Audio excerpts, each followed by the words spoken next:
Jesus said, come to me. Hello, everyone. My name is Gloria, and for over 14 years, I have studied, cultivated, and designed gardens. And one thing that I have stumbled upon along the way is that we human beings were created from soil, as Scripture has told us, and many of life's greatest lessons can be found in creation itself.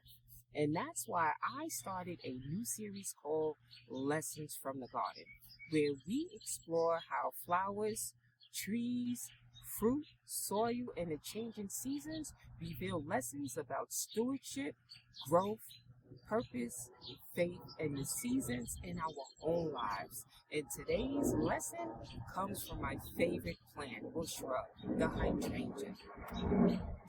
As a garden designer, one of the most common things I hear from clients is, Gloria, I want that. Usually, they're pointing at a beautiful, matured hydrangea hedge. And honestly, I agree. It is beautiful. I have them here on my own property, but then I have to explain to them something often they don't want to hear, and that is, I cannot give you that. What they're admiring of the plant has been growing for 10 to 20 years, and what I can give them is a younger version, a beginning hedge, a plant that still needs time to mature, because beauty isn't purchased, it's cultivated. And what you're really looking at when people admire a mature hydrangea, they think they're looking at flowers. They're not. They're looking at years. They're looking at years of root development, years of watering, years of pruning, years of surviving winter dormancy, years of spring growth, years of surviving storms, years of establishment. They're seeing the harvest, not the process. And that's the hidden part nobody sees. One of the most important things the hydrangea does after planting is establishing roots. In fact, many gardeners become frustrated because they don't see the dramatic growth right away. What they don't realize is much of the plant's energy is going underground. The roots are developing, the foundation is forming, and the plant is preparing for future growth. And because we can't see the roots, we often assume nothing is happening. And humans do the same thing. We do this with our own lives all the time.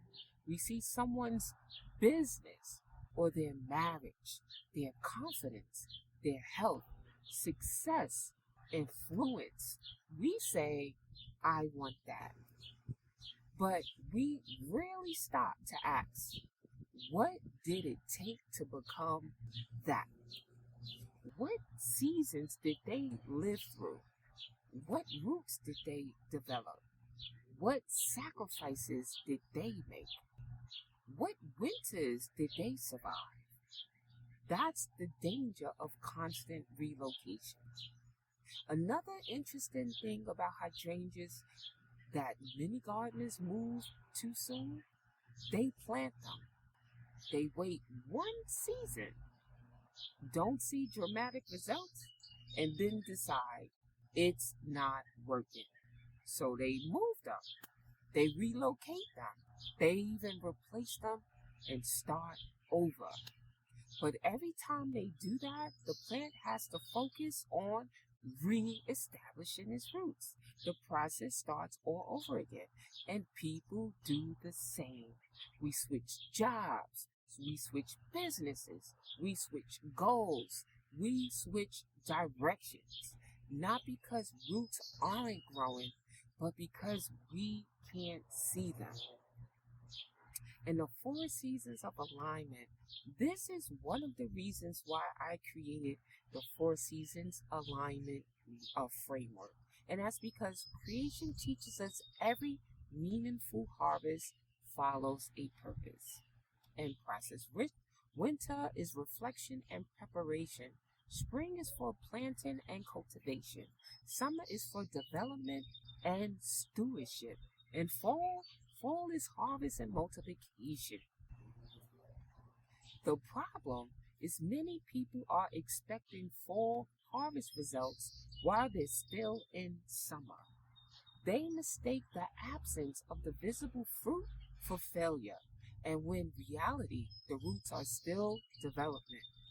And a lesson of generational stewardship. There's another reason why I love hydrangeas. Many varieties can live for decades.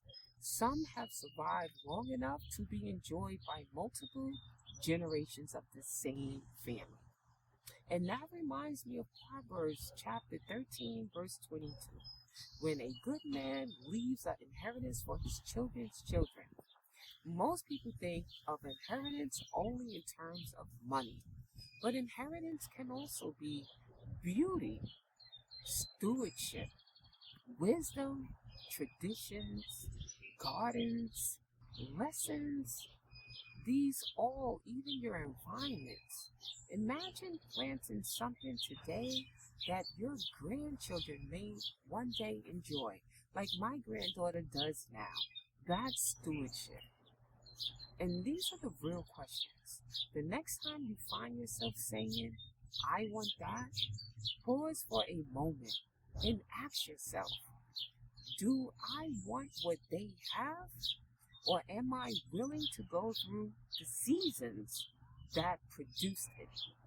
Because every matured hydrangea was once small. Every hedge was once a single plant. And every harvest began as one seed. And every beautiful thing you admire today, one season was built at one season at a time. So in closing, the next time you see a mature hydrangea hedge, think, I want that? Remember, you're not looking at flowers. You are looking at years. You are looking at roots. You're looking at stewardship. You're looking at seasons. And creation reminds us that lasting beauty is really created overnight.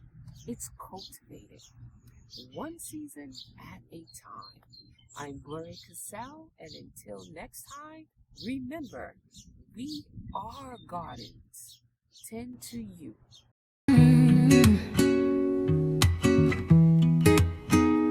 Jesus said, come to me, now work hard.